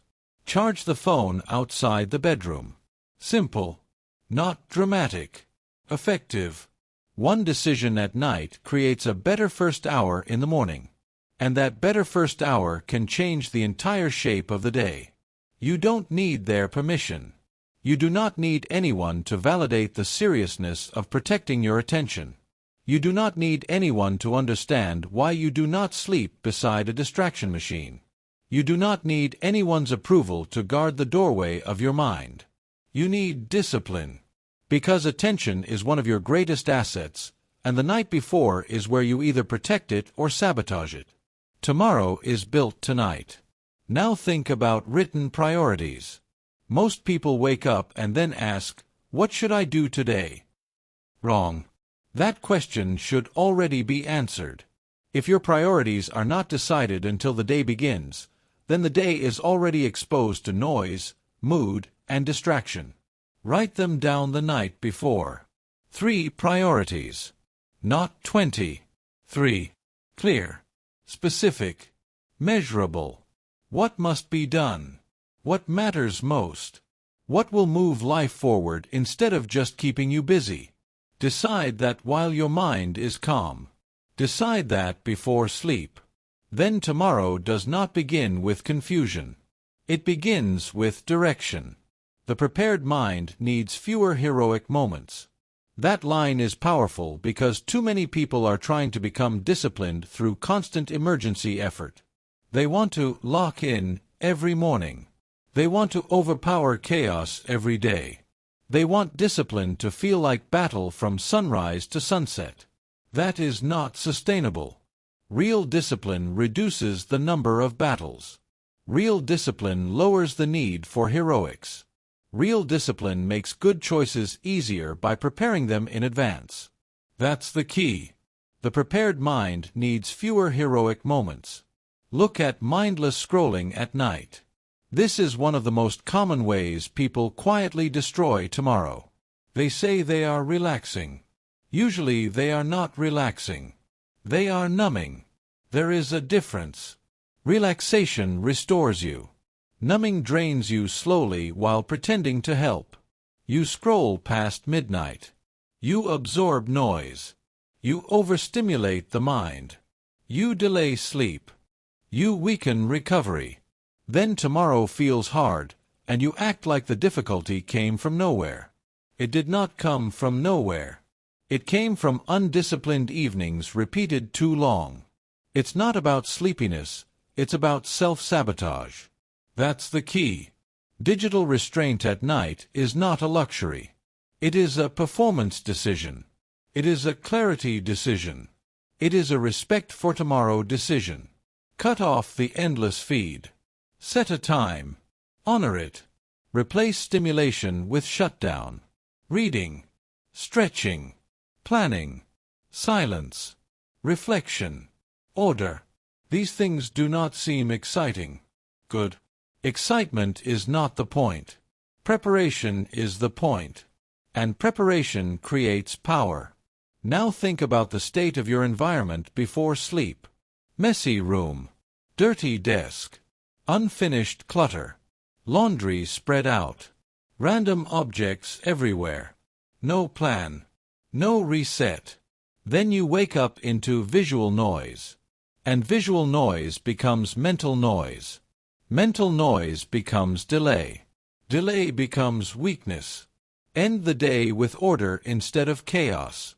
That means putting things back. Clearing surfaces. Resetting the room. Preparing the space that tomorrow's version of you will step into. Why? Because environment speaks. Environment influences behavior. Environment can either support discipline or quietly sabotage it. Win the setup, and you win the struggle. This is what people miss. They think discipline is all inner strength. No. It is inner strength plus external design. It is standards plus systems. It is self-command plus intelligent preparation. Tough people do not just tell themselves to be better tomorrow. They make tomorrow easier to win. That is wisdom. That is maturity. That is invisible discipline. You have a choice. You can keep making tomorrow fight through the consequences of tonight. Or you can make tonight serve tomorrow. Only one of those creates consistent strength. The other creates repeated recovery from preventable mistakes. And that is exhausting. This is why your evening routine matters. Not because routines are trendy. Because routines create stability. A strong evening routine tells the body it is time to slow down. It tells the mind the day is closing. It tells your future self, I respect what you will need. That routine can be simple. Set tomorrow's clothes. Write tomorrow's top 3 priorities. Charge the phone outside the bedroom. Clean the room for 5 minutes. Cut screens at a fixed time. Read a few pages. Lights down. Sleep. That is enough. Do not complicate it. Do not turn it into a performance. Turn it into a system. The prepared mind needs fewer heroic moments. Remember that. Because the goal is not to become someone who keeps saving bad days with dramatic effort. The goal is to become someone who creates fewer bad starts in the first place. That is a higher level of discipline. That is a quieter level of discipline. That is what this book is about. Not public intensity. Private structure. Not dramatic motivation. Invisible preparation. Not emotional effort alone. Intelligent design. Tomorrow is built tonight. Never forget that. And here is your assignment. For the next 7 nights, build a shutdown ritual. Simple. Repeatable. Clean. Choose 5 actions. 1 for your environment. 1 for tomorrow's priorities. 1 for your phone. 1 for your body. 1 for your mind. Example. Environment. Clear the room for 5 minutes. Priorities. Write your top 3 tasks for tomorrow. Phone. Charge it outside the bedroom. Body. Set a fixed sleep time. Mind. Read or journal instead of scrolling. Then repeat that ritual every night. Do not ask whether you feel like it. Do it because tomorrow matters. Do it because discipline begins before the visible performance. Do it because the person who prepares well does not need to rely on mood, luck, or heroics nearly as often. You don't need their permission. You need your own standard. Win the setup, and you win the struggle. Tomorrow is built tonight. The prepared mind needs fewer heroic moments. Remember all 3. Live all 3. Because the strongest people are not always the ones with the most willpower in the moment. Often they are the ones who quietly arranged life so the right action was easier to take when the moment arrived. You have learned to protect the night before you attack the day. Good. Now it is time to understand what repeated action does to the deepest part of you. Because discipline does not just change your schedule. It changes who you become. Chapter 9. Let repetition rewrite your identity. Most people think identity is something you announce. It is not. It is something you install. And installation does not happen through one statement, one emotional breakthrough, one perfect Monday, or one intense burst of effort. It happens through repetition. Quiet repetition. Boring repetition. Disciplined repetition. That's the key. You become what you repeatedly confirm. Read that again in your mind.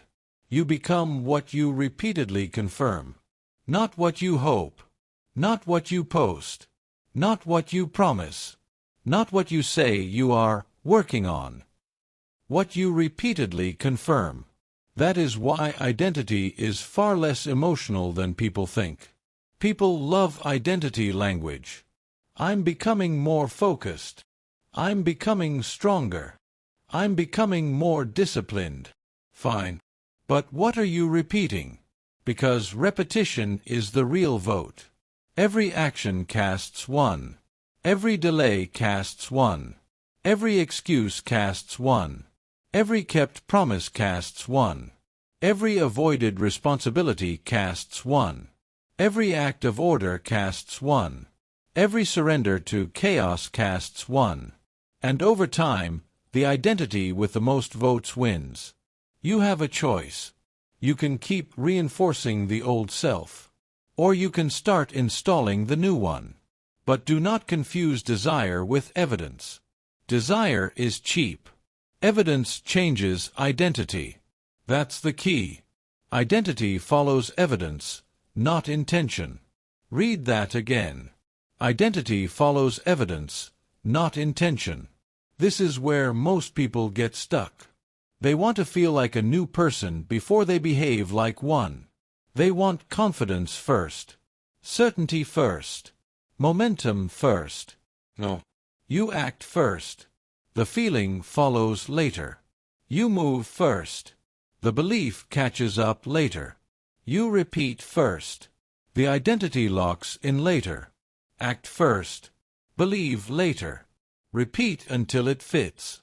That phrase matters because identity change often feels unnatural in the beginning. Of course it does. You are interrupting an old pattern. You are asking the mind to accept a new self-image before enough proof exists. That always feels awkward at first. A disorganized person starts putting things back every day. At first it feels forced, unnatural, annoying. They still think of themselves as messy. They still feel the pull of disorder. But if they keep putting things back, day after day, something begins to change. The room gets cleaner. Then the mind gets cleaner. Then the standard gets stronger.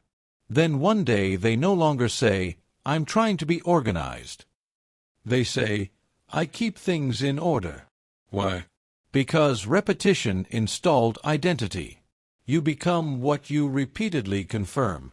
Look at the writer. A lot of people want to be writers. Very few want to write when tired. That is the dividing line. The person who writes only when inspired is not building an identity. They are renting a mood. The person who writes when tired, when uncertain, when the sentence is ugly, when the day is heavy, that person is building something real. Word by word. Page by page. Session by session. At first, they may still doubt themselves. At first, they may still feel like a beginner. But if they keep writing, the evidence piles up. Pages become chapters. Chapters become body of work. And body of work becomes identity. Act first. Believe later. Repeat until it fits. That is how the shift happens. Now look at calmness. Most people think calm is a personality trait. Not always. Often, calm is trained.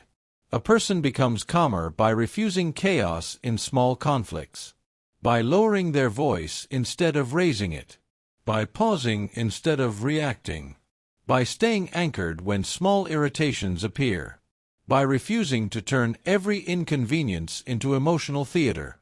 At first, this feels deliberate, mechanical, almost artificial. Good.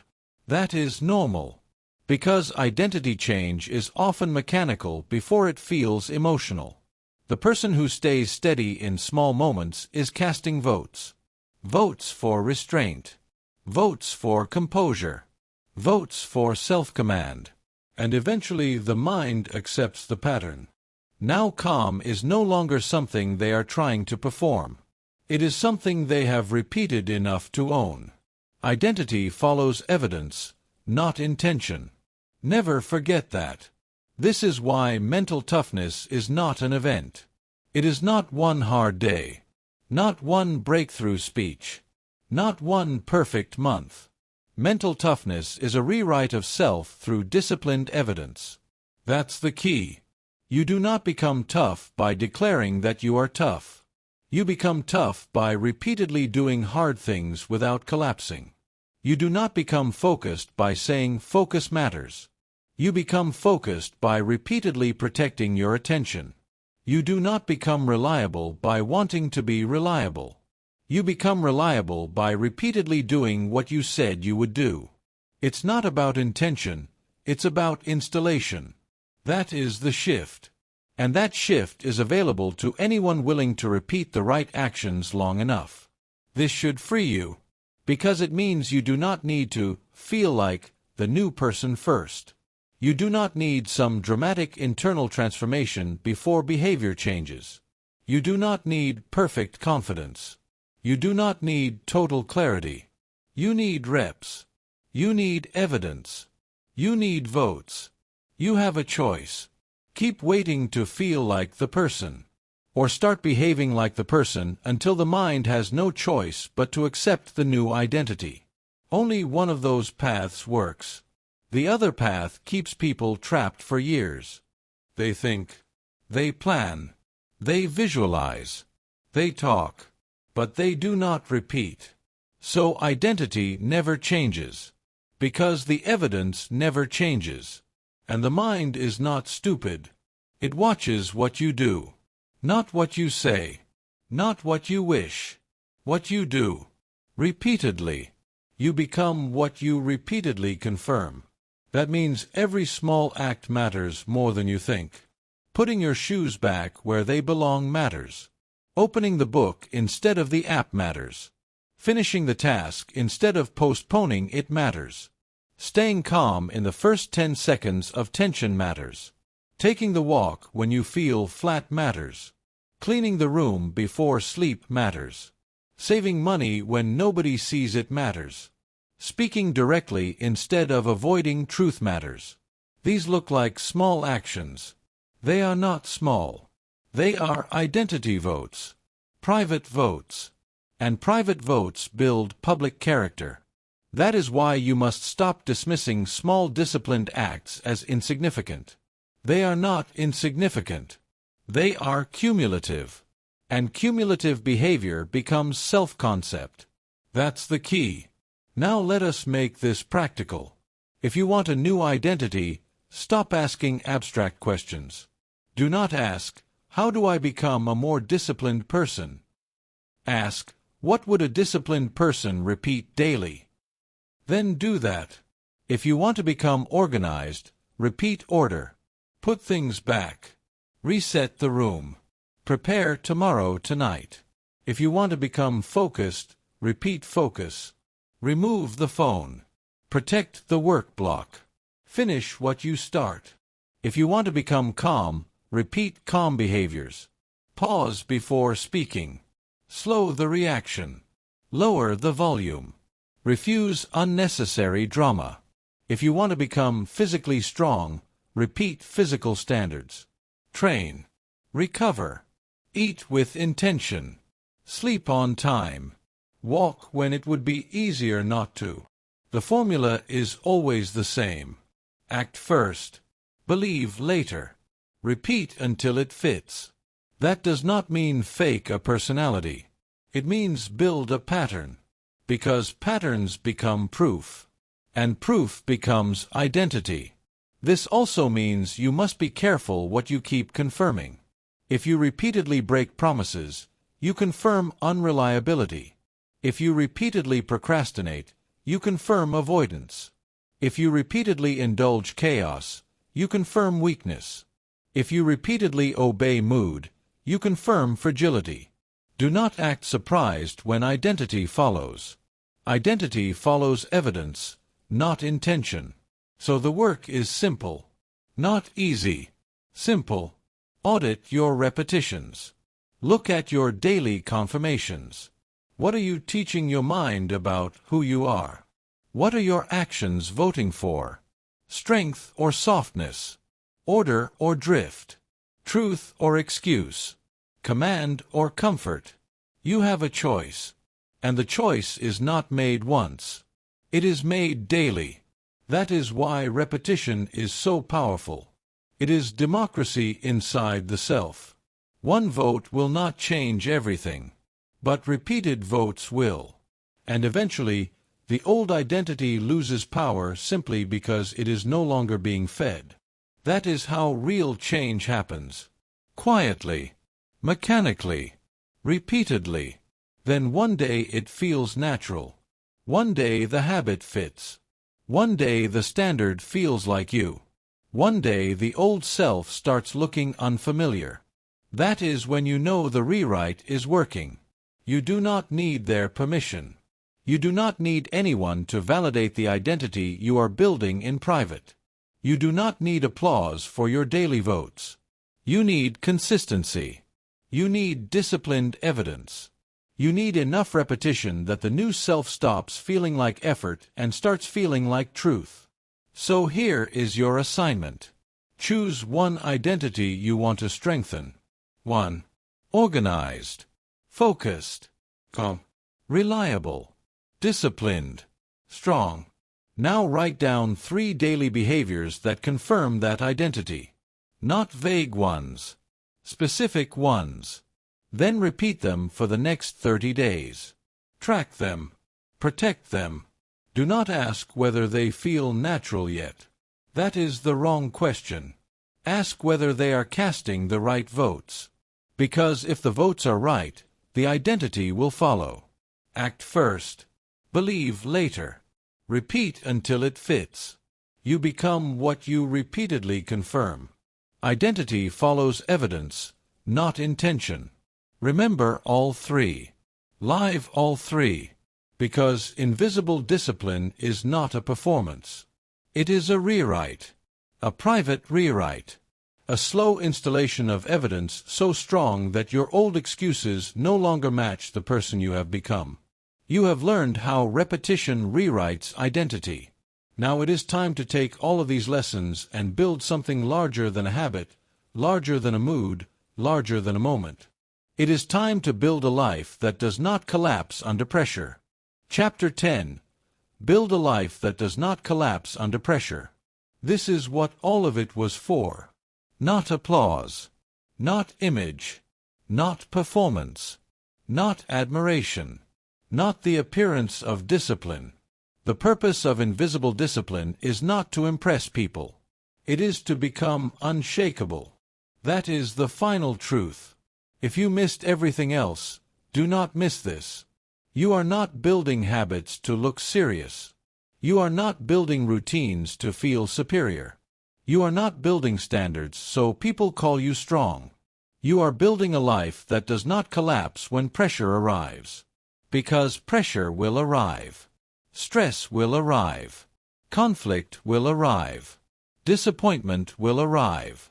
Temptation will arrive. Loss will arrive. Busy seasons will arrive. Uncertainty will arrive. And when they do, your life will fall to the level of its structure. That's the key. Strength is structure under stress. Read that again in your mind. Strength is structure under stress. Not talk under stress. Not intention under stress. Not mood under stress. Structure. What holds when life gets heavy? What remains when emotion gets loud? What stays standing when circumstances stop being friendly? That is where your real strength lives. A fragile life depends on mood. A fragile life depends on attention. A fragile life depends on convenience.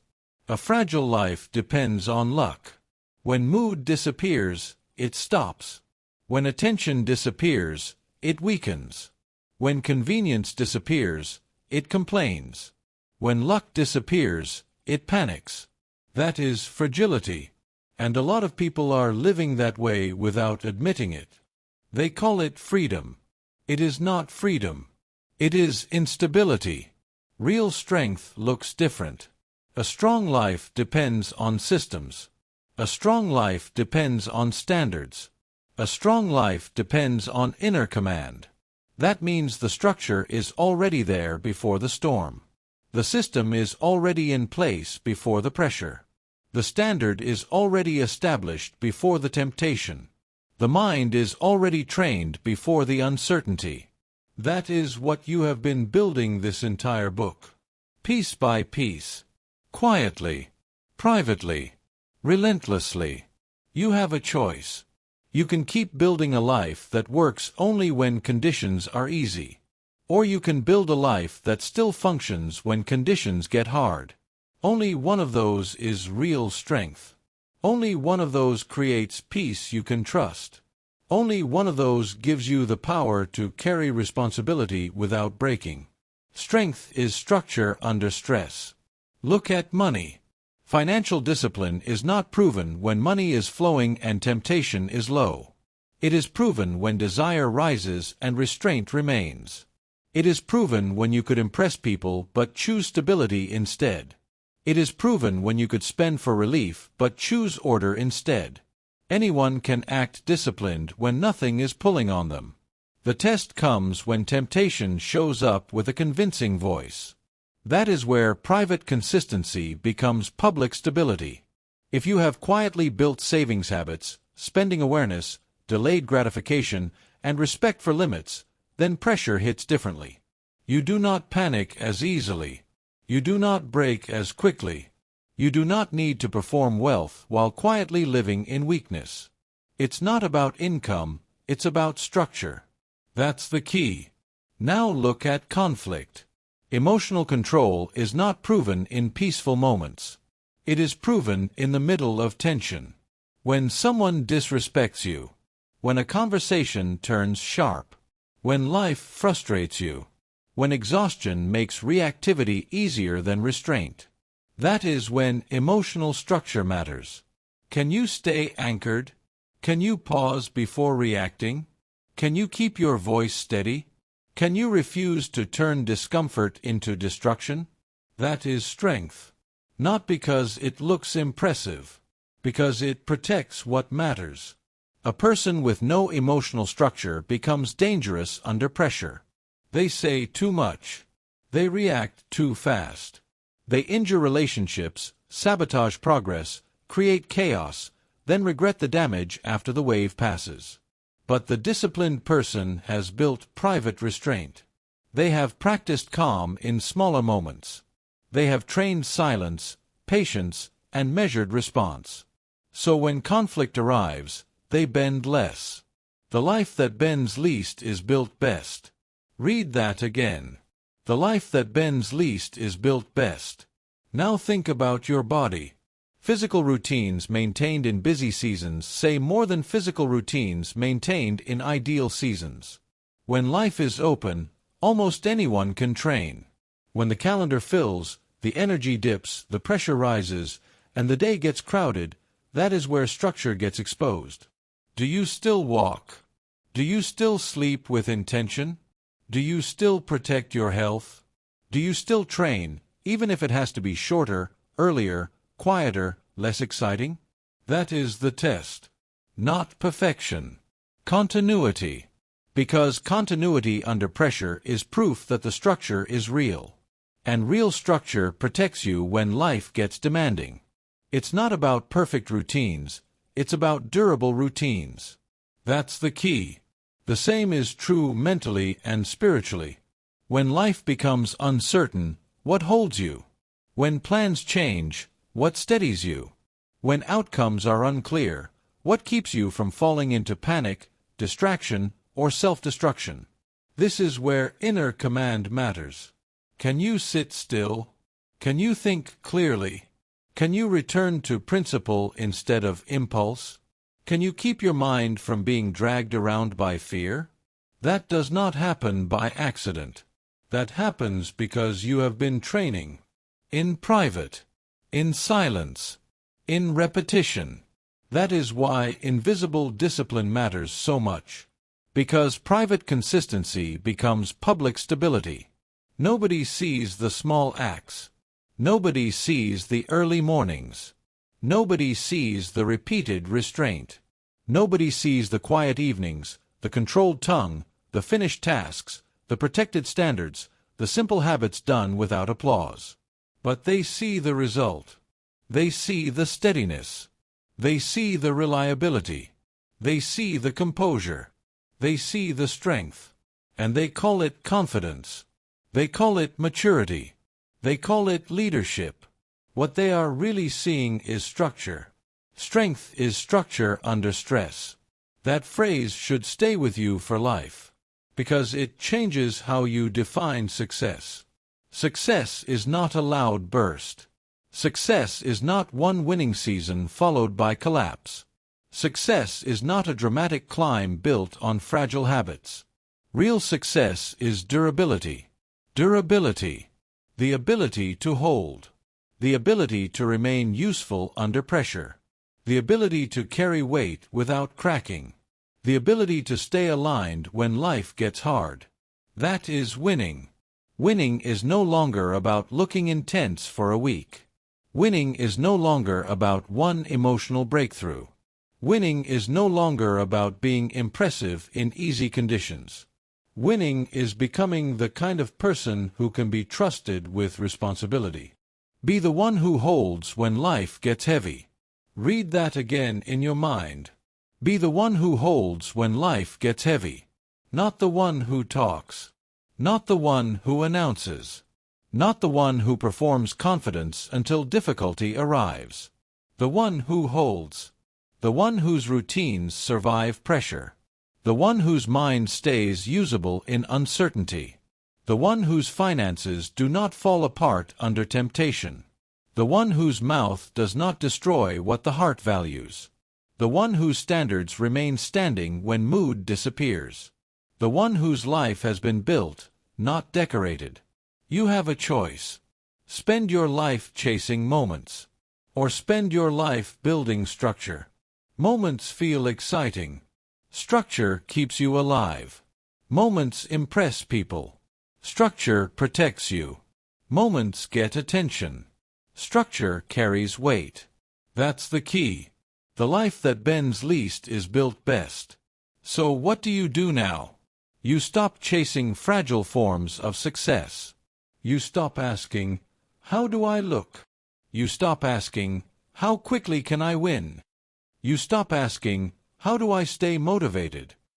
And you start asking stronger questions. What in my life collapses too easily? What system is missing? What standard is weak? Where am I still depending on mood, convenience, attention, or luck? Where do I need more structure? That is how grown discipline thinks. Then you build. You tighten the budget. You protect the sleep. You simplify the routine. You reduce the noise. You keep your word. You train when busy. You stay calm in conflict. You prepare for tomorrow tonight. You repeat the small things until they are no longer small. And little by little, your life stops feeling so unstable. Because now it has pillars. Now it has roots. Now it has weight. You don't need their permission. You do not need people to understand the seriousness of what you are building.